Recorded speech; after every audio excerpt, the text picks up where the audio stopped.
penting kami sampaikan, setidaknya hadis-hadis seputar pertengahan Sya'ban kita bisa dapati ada satu yang kualitasnya sahih, ada satu yang kualitasnya dhaif, dan selebihnya umumnya palsu.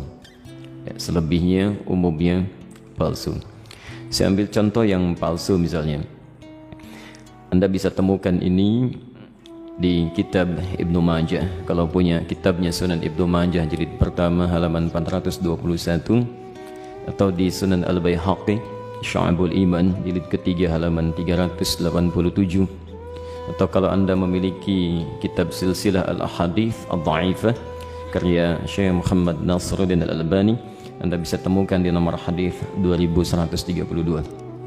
Baik, riwayat ini disampaikan oleh seorang bernama Ibnu Abi Sarba.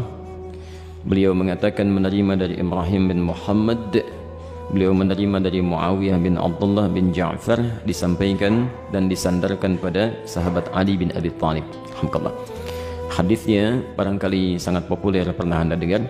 Idza kanat lailatun nisfi min Sya'ban, jika telah tiba malam pertengahan bulan Sya'ban, atau malam atau di hari pertengahan Sya'ban, faqumu lailaha, maka hidupkan malamnya dengan banyak menunaikan salat, wasumu naharaha, dan siangnya lakukan dengan puasa.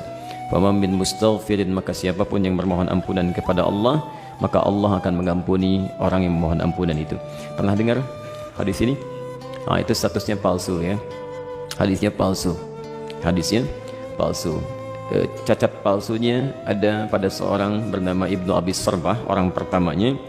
Ini dinilai oleh para ulama hadis sebagai orang yang sering memalsukan hadis. Adapun yang dhaif Anda bisa temukan di Asnal Matalib jilid pertama halaman 84. Itu disandarkan pada Aisyah radhiyallahu anha, bahwa satu kali beliau kehilangan Rasulullah sallallahu alaihi wasallam di malam pertengahan Sya'ban. Faqadtu Rasulullah sallallahu alaihi wasallam, dan itu bagian Rasulullah menginap di rumah beliau. Ya, diduga beliau sedang ada di tempat istri yang lain. Dicari oleh Aisyah, ternyata sedang ditemukan di Baqi. Ya, beliau sedang berdoa kepada Allah Subhanahu wa taala agar sekiranya Allah berkenan mengampuni para muslim yang telah wafat di pemakaman Baqi.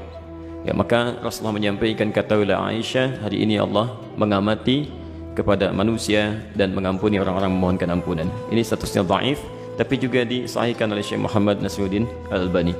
Yang sahih itu riwayat Abu Musa Al-Ash'ari. Abu Musa Al-Ash'ari Anda bisa temukan di Silsilah Al-Hadits As-Sahihah, alhamdulillah, karangan Syekh Muhammad Nasiruddin Al-Albani, nomor hadis 1144. Ini yang sahih, yang kalimatnya juga singkat ya, bahwa Nabi SAW menyampaikan Allah Subhanahu wa taala mengamati, bahasanya mengamati ya, kepada hambanya ya, di malam pertengahan Sya'ban ya, di malam pertengahan Sya'ban, dan mengampuni yang memohon ampunan sekalipun sebanyak bulu domba di sekuk kalem. Itu yang sahih ya. Ini sebetulnya semakna dengan hadis-hadis qudsi yang disampaikan orang pertamanya 31 orang sahabat senior, dan itu biasa keutamaan-keutamaan malam. Misal yanzilu rabbuna tabaraka wa ta'ala, Allah kemudian yang menghamparkan rahmatnya ke langit dunia kepada hambanya setiap sepertiga malam. Itu tiap hari itu ya, sepertiga malam ya. Maka Allah kemudian berfirman, faqala ya ibadi, hambaku, siapa yang memohon kepadaku aku akan berikan, siapa yang meminta aku akan kabulkan, faman istaghfara liya, dan siapa mohon ampunan faghafartu lahu, aku ampuni dia. Itu tiap hari, tiap hari. Jadi kalau Anda nggak minta itu rugi. Dan hadisnya qudsi ya. Dan khusus untuk malam Sya'ban hadisnya berbeda, seperti tadi kami sampaikan dari Abu Musa Al-Ash'ari, itu dimulai di malamnya. Kalau tiap hari di penghujung malam. Nah, jadi ini yang sahih. Dan amalannya Nabi tidak menyebut spesifik.